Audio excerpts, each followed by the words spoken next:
according to natural rights philosophy, and as John Locke says, governments are instituted among men, deriving their just powers from the consent of the governed. The preamble to the Articles of Confederation declares we the delegates of the states. In contrast, the Constitution's preamble states we the people.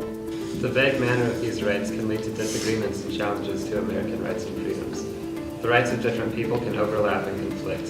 With modern adaptations to technology, the line between what should and should not be considered an aspect of an individual's person is blurred more and more every day and in many situations. Our government was set up with the intention to ensure that no one person in the position of executive has too much power. In some ways, executive orders and signing statements give the president more power than they were intended to have. Mr. Justice Holmes, in regards to judicial review, stated, "I see hardly any limit but the sky," while Mr. Justice Stone stated, "The only check on our exercise of power is only our sense of self-restraint." That whenever any form of government becomes destructive of these ends, it is the right of the people to alter or abolish it. The Articles of Confederation was the Second Continental Congress's attempt to unite the 13 colonies under one government. These rights are, however, still guaranteed by the Ninth Amendment, which states the enumeration in the Constitution of certain rights shall not be construed to deny or disparage others retained by the people. Which states that general warrants, whereby an officer or messenger may be commanded to search suspected places without evidence of a fact committed, are grievous and oppressive and ought not to be granted. The first executive order was signed into law by President George Washington in the year 1793.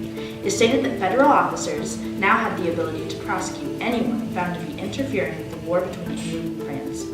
We must first enable the government to control the governed, and in the next place, oblige it to control itself.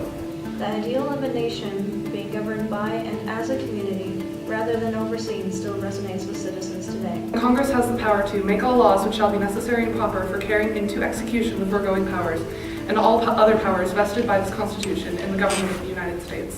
The first 10 amendments of the Constitution, known as the Bill of Rights, include some of the most fundamental rights, such as the First Amendment and its protection of the rights to freedom of speech, press, assembly, and religion.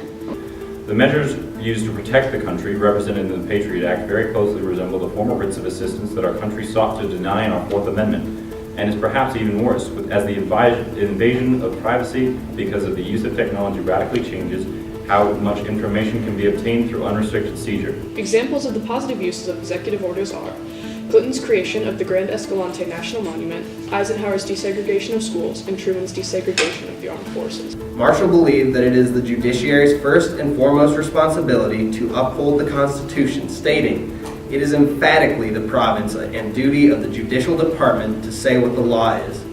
It was this ruling that instituted the court's power of judicial review. It is important to remember that executive orders are controversial, and while the good may be great, the bad can be awful.